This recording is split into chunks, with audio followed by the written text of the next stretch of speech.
What's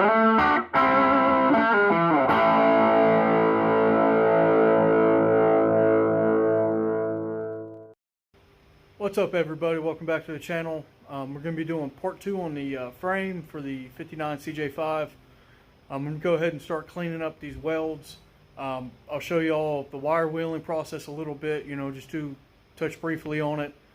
And also we'll start welding in our leaf spring mounts that the leaf spring attaches to, along with the shackle, and fix a couple rust holes and everything. So let's get started. All right, so I'm going to go ahead and start wire wheeling this frame.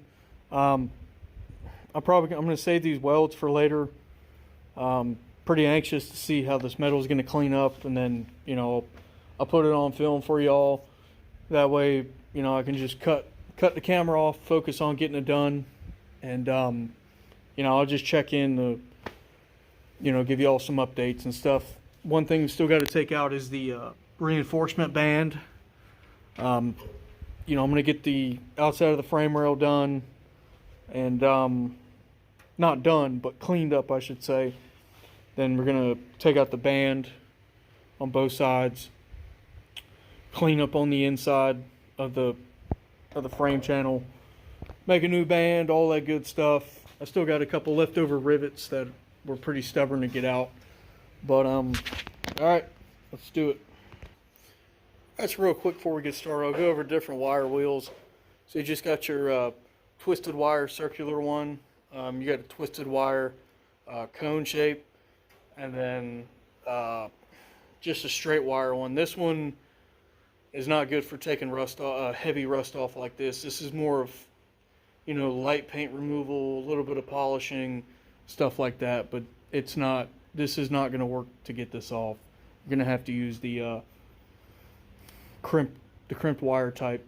After we do the little bit of wire wheeling, get it as far as we can, then we're going to convert over to a flapper wheel and then see how clean we can get it. And when using a wire wheel, always make sure you got your safety glasses on. Also, these will fling off and get stuck in your shirt, pants, wherever. So be cautious when using them. All right, let's get started.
All right, so now I got the flapper wheel out.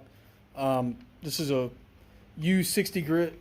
Now I'm not trying, my purpose of cleaning up this frame rail is not to remove any metal. It's just to get it clean and get any old paint off, the rust out, etc.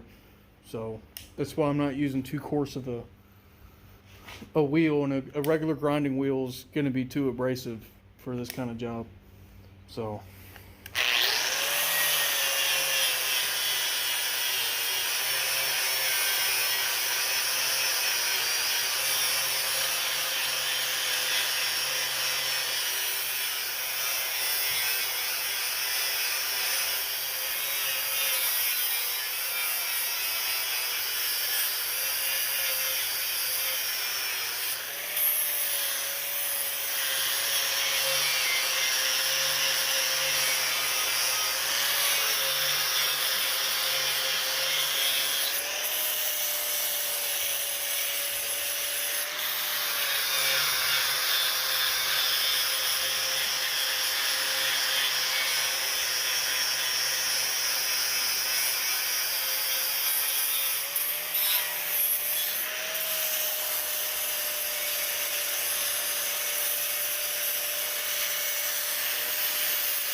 Alright, so you can definitely see the transitions I was telling you about. You know, this side of this portion of the frame's in a lot better shape than this. You can see all the pitting. I'm just going to go a grit down on the flapper wheel. I got a 40 grit flapper wheel on here. We're going to see if we can get in there a little bit deeper. If not, then we'll add the OSFO to it. That way the OSFO will go down into the pits. We'll also coat the bare steel, not harm it, and it'll be fully sealed. Rust will be killed and be ready to primer and paint.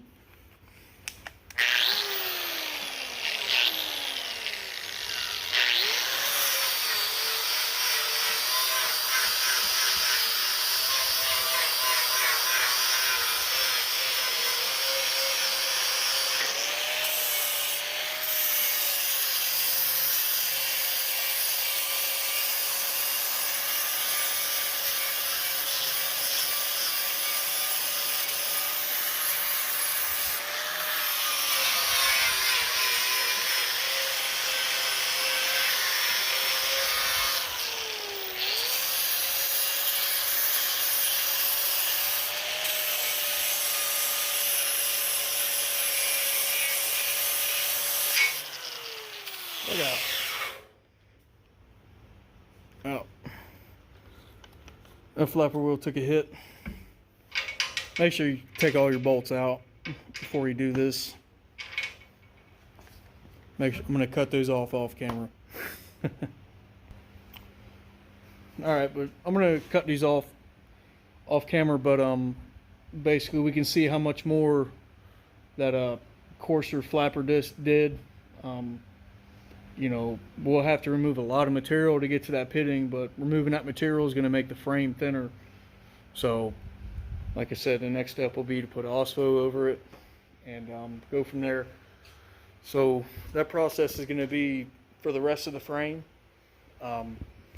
For the rest of the frame, like I mentioned, but for the nooks and crannies that I can't reach, like this whole cross member is coated in oil. Or grease, I should say, from leaking. If I remember right, the rear pinion seal was blown out on the differential on this, so it was probably flinging up oil for a few years and, you know, coated it. But normally these would be totally gone. Like I mentioned earlier, I sandblasted in here, and then this cross member. Once I remove the A bracket, sandblast in there. But the rest of this can be reached via wire wheel, you know, die grinder with a abrasive cookie on it, you know, the small air die grinders. As far as inside, where it's boxed at, I've never seen one real bad on the inside. So what I'll do is I'll just put OSFO in a pressure sprayer and just get in there as much as I can with the pressure sprayer with the OSFO.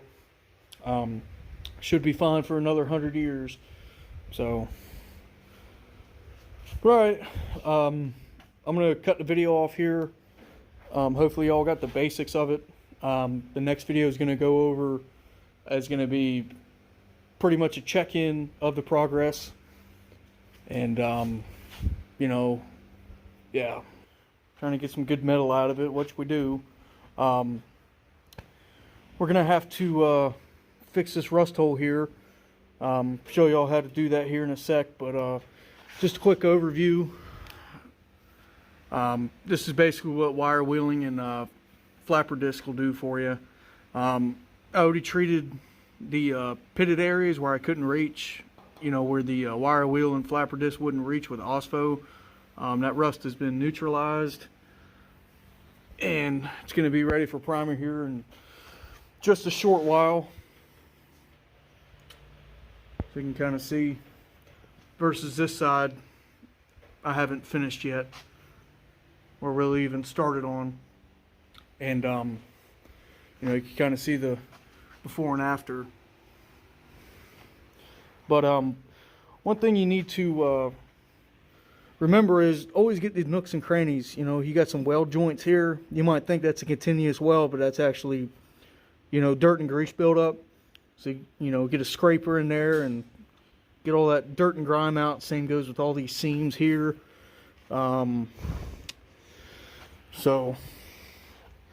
and also you got holes that have threads in them. Tap those before you paint it, and then you know you can tap them before you're ready to install. So I'm doing the frame in stages. So I'm gonna do the front first. Right now I'm doing the passenger side because the frame's upside down, just where I started. But basically I'm gonna finish right about here where the first outrigger goes for the body mount. Prime it, just put one layer of primer on it to keep it from flash rusting. Do the same exact thing to the driver's side, and then have the front half almost done, you know, with just the first layer of primer, because I still need to get a lot of dirt and grime out behind this cross member here and up in this box portion. So that's going to require more pressure washing and stuff like that to make sure that's out. And then also I'll spray an OSFO all up in there with the pressure sprayer, pump sprayer. I'll show you all that. And so yeah. All right, so the first thing we're going to do, let's go ahead and fill in this hole here, and we'll grind it all nice and pretty like it was never there. You know, repair some of this, fill this in with weld, grind it nice and flush, and then we'll start installing our leaf spring mounts here and here. That way, you know, making some progress and looking like something, and then do, like I said, the first layer of primer. All right, so before I weld it, I'm gonna try to make it more circular,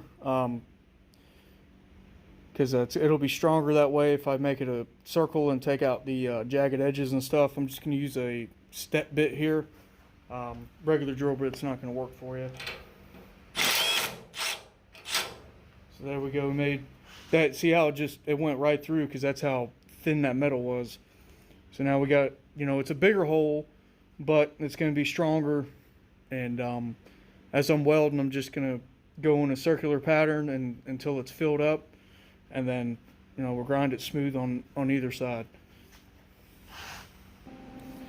All right, so I forgot to hit record.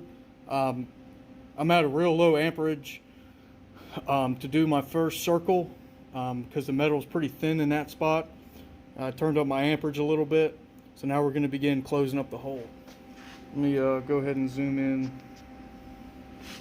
for you. There we go. I don't know if my head's going to get in the way, but we'll see. And a full disclaimer, I'm not a welder. I just glue metal together. So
All right, so we closed up the hole. I'm sure there's way better welds on YouTube. I'm not a welding channel, just a full disclaimer. So before I get any hate in the comments, I'm not a welder.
I'm gonna fill in some of them little air holes in there.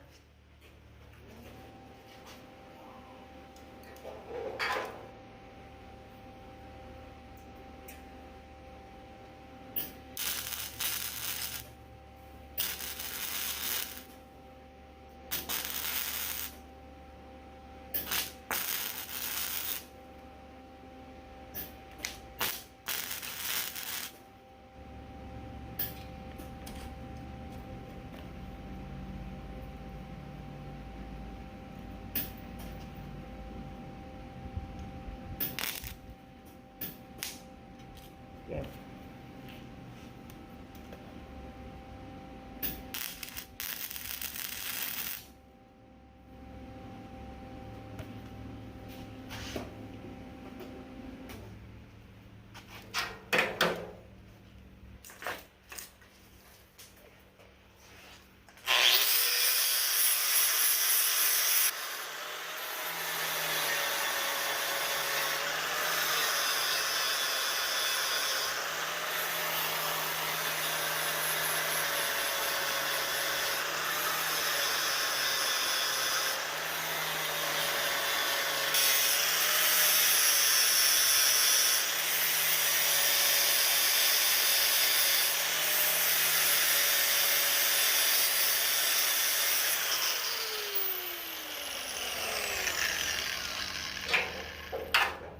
Alright, so now we're going to go ahead and move on to this jagged corner here. Alright, so basically I'm just going to fill in this little divot right here. Try to see if I can zoom in for you. There we go. So that little divot right there, this radius is supposed to continue straight over. So we're just going to fill that in, we'll weld, and then grind that radius. And I'll just use the other frame rail as kind of an eyeball, because there's nothing wrong with that side.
Alright, so I'm going to switch out my flapper wheel real quick.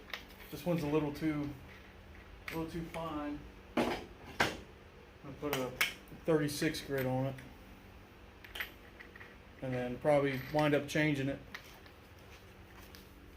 But that one I was using before just wasn't working for me.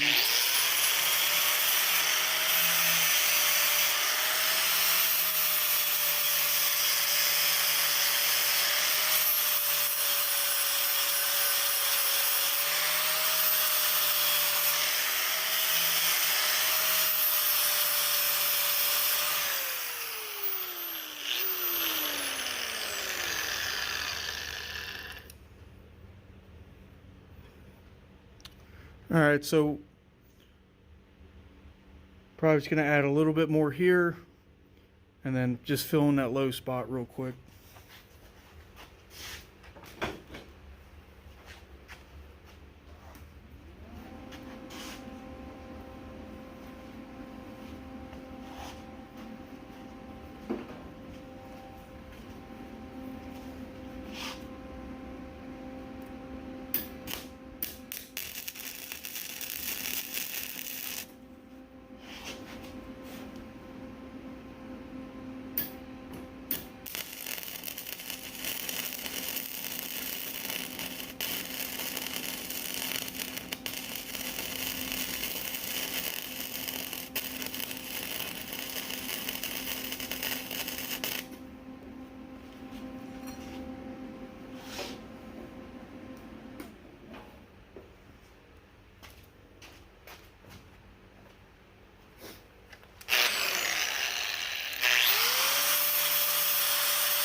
All right, so there we go. And then when I put the, ooh, that's hot still. When I put the leaf spring shackle in here, it's going to get weld on all four corners with the corner. We're actually going to have 6 welds. That's how it was originally.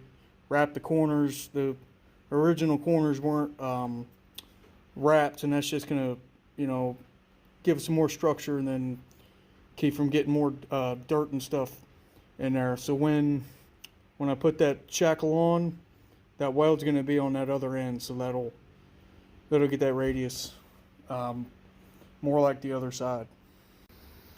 All right, so I got the new shackle mocked up. Put the carriage bolts in. I grind the markings off to make them, you know, look a little bit more realistic, like a rivet. These are 3/8 carriage bolts. And there's a shank on the carriage bolt. So what I did is I elongated the holes on the bracket so that shank would fit in there and lock the head. I made it just a little bit smaller and, you know, just tapped them in there so now they're locked. And then I got the nuts and lock washers on the other side. Right now I'm just making sure it's all level, or straight I should say, before I start welding on it.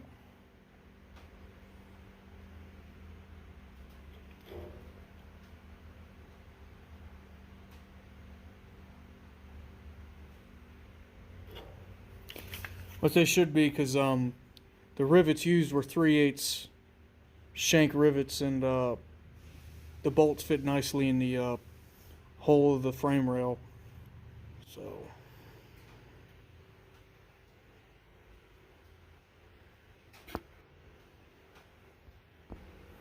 alright, so I snugged down the bolts a little bit.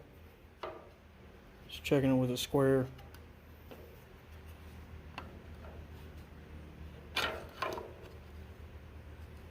Alright. Go ahead and tighten them down some more.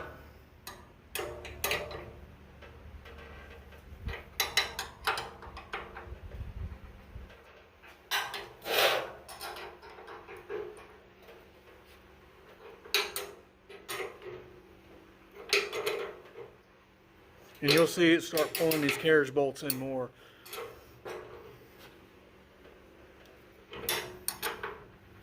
And then they shouldn't spin on you either. If you tapped them in right, you shouldn't have any issues. And I'll show you that process on the other shackle. I just want to make sure I did it right because it's been years since I've had to do this. So, alright, those are nice and snug. Alright, so I checked the squareness one last time. And, I forgot to hit record, but I already got this side. And I'm going to go ahead and I got the back and then this. So I'm going to go ahead and get the other side. Try to keep the heat dispersed.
All right, so we got the the leaf spring hanger. This would be for the rear of the leaf spring, where it doesn't pivot, where it doesn't have, well, I should say, a hanger.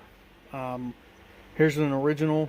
I'm going to use both of the front originals. They were in great shape as far as rust goes. I'm going to clean the inside of it out once I get it mounted and welded on the frame. Here's a new one. As you can see, real similar. I will say the new one's probably a third lighter to me as far as weight. I wanted to use originals because I just don't really trust the new overseas steel, but you can see dimensionally they're pretty close. Alright, so I had to do a plan B. I looked underneath my CJ-5 and I had to do the exact same thing. Just use regular hex bolts.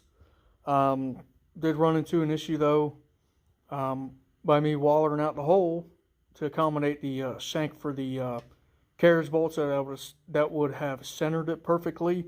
I got a lot of play side to side, and probably a 1/4 inch or so side to side, and then a 1/4 inch front to back.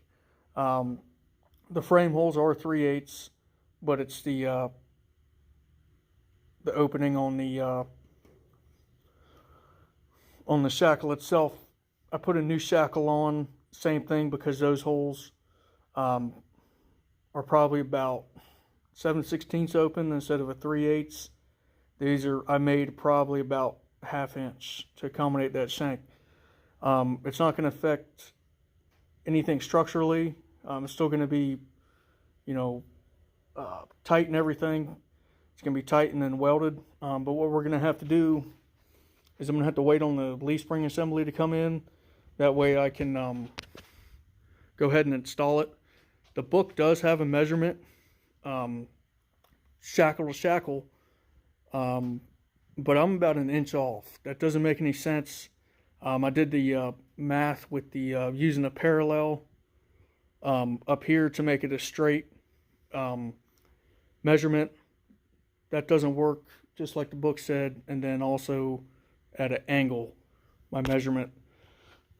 So it's probably my measuring's off, I don't know, or there's a typo in the book somewhere.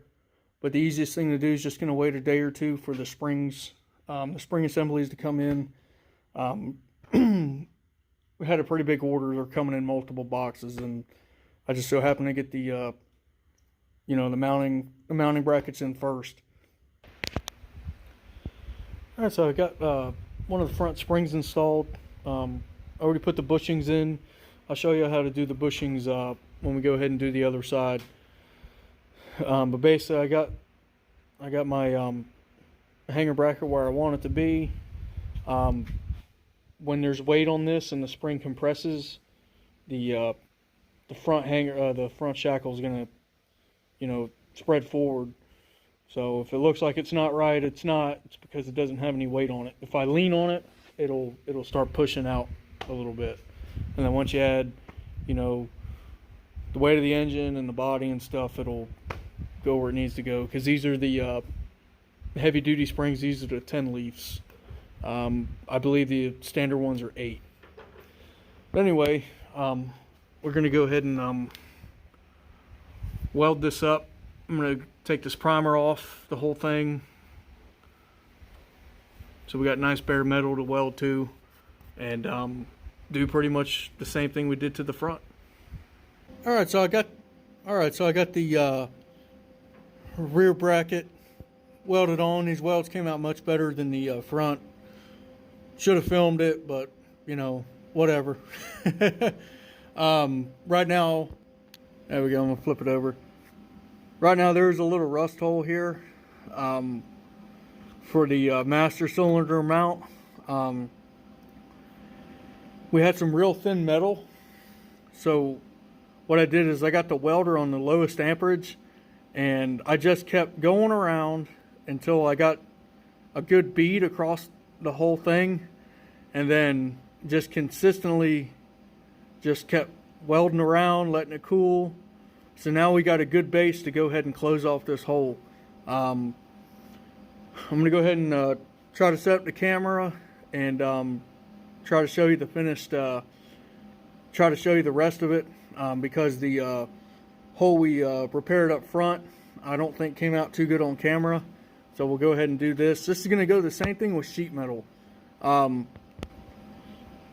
Welding's pretty easy when you have good metal. You know, it's pretty thick, you can get your ampage right. But when you're dealing with real rusty, thin metal like this, I mean, this is basically like 16 or 14 gauge sheet metal that's been rusted through. You know, it's pretty hard to weld on. You know, even if you get it clean and everything, get a good ground, it still will just want to blow through. I'm just using a MIG gun with flux core. You know, there's other forms of welding that would be a lot better. Well, not better, I should say, but a lot easier. You know, flux core MIG machine is going to be your most inexpensive option. I'm just running an old Lincoln 160 amp machine.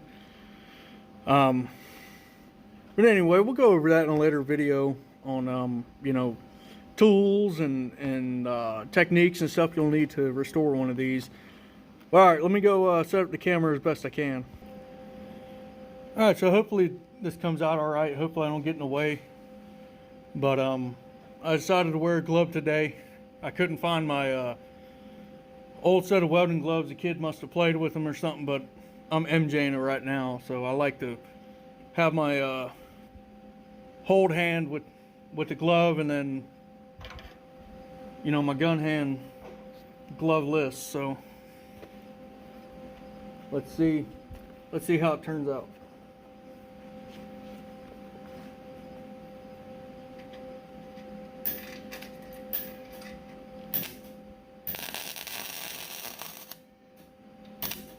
So grounding's still going to be kind of an issue because it's so thin.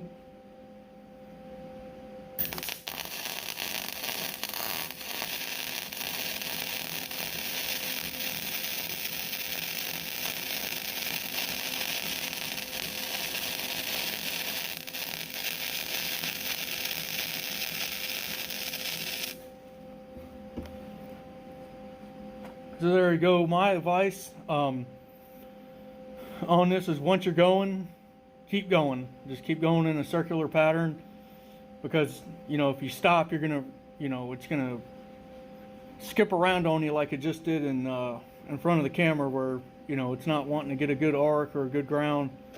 I mean, we do got a good ground, but I mean good contact. Like I said, I'm not a professional welder. I don't know all the terms and everything, but so now we got a lot of material to remove. We're going to let this cool for a few minutes and then take the grinder to it. Normally, if this was like a body panel or something, I would let it cool down for probably an hour and then, you know, start grinding it, so you're not shocking that metal with the grinding wheel even more than it already has been, you know, warpage and stuff. So, all right, so now we're going to clean up this torch hole that someone torched in years ago. I'm going to use the plasma cutter and basically try to square it off without removing, you know, too much metal, because it's pretty close to this corner here. All right, we're going to see how this goes. My second time using a plasma cutter, and this one is a strike type, so if I fumble with it, just bear with me.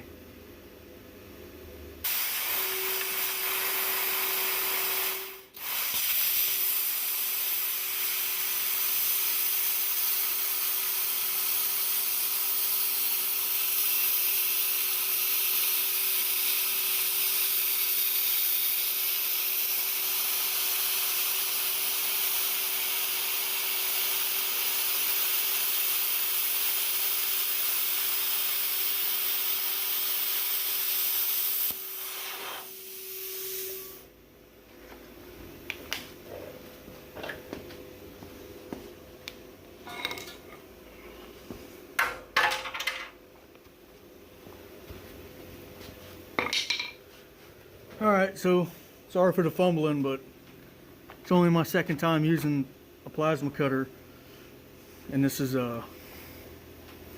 pretty impressed with it. I went a lot slower than I probably needed to go, and cut through it pretty good. I'm gonna go ahead and try to file this out, or get a die grinder and clean this up, and then we'll go ahead and cut our new piece and then weld it in. Alright, so I got the patch welded in, got some primer over it, got our rear spring hanger welded up, got the whole underneath front primed. Just got to get the inside of this frame rail real quick. So there's the other one.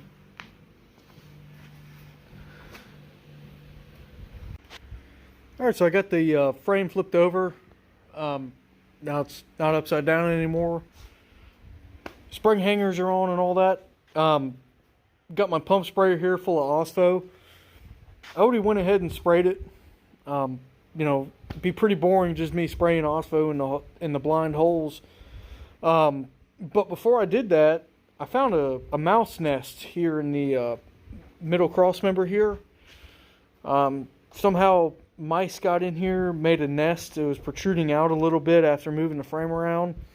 I pulled a pretty good chunk of it out. I already swept the floor of the shop. All this mess here is just the chemical reaction from the OSFO on the concrete. You know, it'll go away. It's no big deal. But to get the mice nest out, I pulled a pretty big chunk of it out, probably the size of a tennis ball or so. We still had some in there on both sides, so I took my torch and pretty much burned it out. So, you know, I had my torch in there, burning it out. We had smoke coming out all the openings, burning out the mice nests. And then I took an air blowgun, put it in all these holes here, all the little protrusions, because this cross member is fully, you know, there's no really openings other than these small holes and a couple openings on the weld joints. And I got a lot of the mice nest out, probably all of it out, just by using a blowgun and kind of creating a vacuum from behind here, putting the blowgun here, right about here, creating a little vacuum. It was kind of sucking it out. And if I would have used a pressure washer, you know, that would have just made the mice nest heavier, and it would have held the water, wouldn't have moved anywhere. So I kept it dry, burned it out, blowed it out, all that stuff. The reason I wanted to remove it, you know, most people are like, well, why, you know, just leave it alone. Well, if you get water in there, moisture in there, that's gonna hold that moisture, and that's gonna rust it from the inside out. I shone my flashlight in there and everything in the holes, and the whole inside of the channel of the cross member, everything looks great in there. You know, it's still got the paint on the inside and everything, not any rust. So, you know, after the mice nest was removed, I just sprayed in the OSFO with the pressure sprayer. You know, just pick up one of those at your local hardware store. You probably even have one laying at the house. I just decided to get a new one so I didn't have pesticides still in there. But yeah, just sprayed it in all these holes with the fan pattern on it. Did a couple layers with it. So I put one layer in a few hours ago, let it dry, and then went ahead and did my other layer all on the inside of the cross member, and then over here where it's boxed, all up inside here. Pretty much tried to coat the whole thing. So it's still probably another hour or two till it dries. And before that, I didn't film it. You know, I've been trying to get some progress done on it. But I went ahead and removed the driver's side reinforcement band. It completely delaminated. You can see where the spot welds were on the band. And here's what's left of it. So there's just a bare frame, and then there's the other side with the band. So there was about a quarter of it that was starting to delaminate and was pretty crusty. So what I did, instead of you know, risk messing up the frame channel, I basically just cut 1/4 of it off. I'm just gonna make a new, basically 1/4 of it, weld it to the original, because the original, there's no damage to it. There must have been some an oil leak or something here to preserve it nice.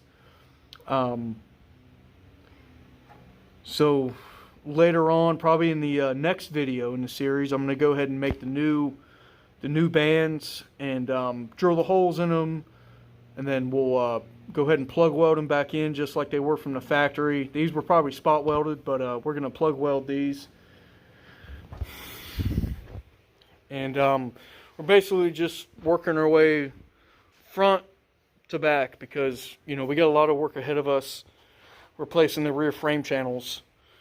And still not 100% sure on what path I want to take, because you know, we want to have a nice good surface here to weld to.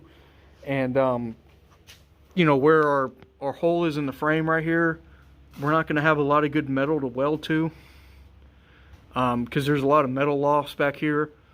So I'm thinking is lobbing the frame off about here on both sides, and then making this new piece of frame channel. It's going to be pretty difficult, you know, making this bend and everything, but I'm sure it's something we can do. And you know, I'll walk you through, make sure everything's square, which I already measured. This frame is perfectly square. There's not any kind of bowing in it, bending, nothing like that, which is very, very surprising with the condition it's in, and then, you know, with the snowplow and everything on it. And then, yeah, so that video is going to be pretty interesting. That's probably going to be the second video after this video, because I'm running about a week or two behind on the videos, and should be pretty interesting. I got all the parts needed to complete the frame in already, so. And probably before I close out this video, I'll show you all with the primer. So my primer stages, I got the OSFO, we got OSFO, then we're going to put the red oxide primer on like I got here, okay, on the underneath, because the underneath's done, like I showed you in the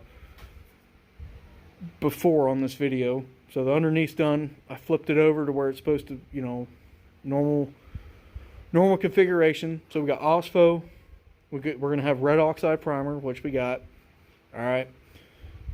Then we're going to scuff the red oxide, then I'm going to add epoxy primer. Probably do 2 layers of epoxy primer, then we're going to put our gloss black on. Alright, so that way we're going to have everything bonded together. So we're going to have 2 layers of rust protection with the OSFO and red oxide. Then we're going to have the epoxy and then the gloss black. We are going to remediate this pitting here with some Bondo. It's going to be very little light Bondo work. You know, to get rid of some of this pitting, because I did a sample on this frame with the 5 layers of primer and paint. The customer wants me to go ahead and make it nice and smooth again. We're not going to over restore it, so we're going to leave the factory, you know, the factory weld marks and the factory pitting and all that stuff. You know, kind of keep it tasteful, but remove the excess pitting. So I'll show you all that, and go from there.